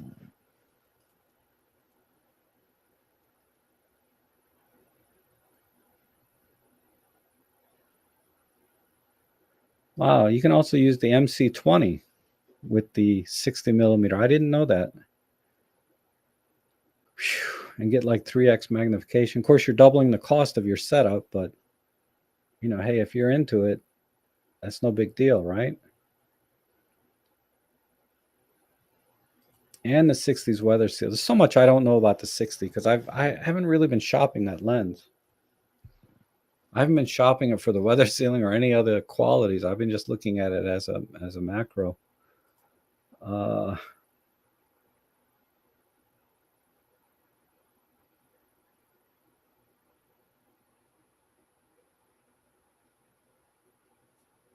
but okay, I'm gonna call it here. Thanks everyone for coming in today. I really appreciate it, and I'll try and be back on Sunday. Uh, with another stream, a little more prepared maybe. I don't know. You know me, I just sit down and turn the camera on and go, right? But I'm going to crank out another. I have another video I'm working on right now for the OM1. But just so you guys know, a lot of the videos I do for the OM1, like 90% of it applies to other Olympus cameras. It's just in a different place in the menu, right?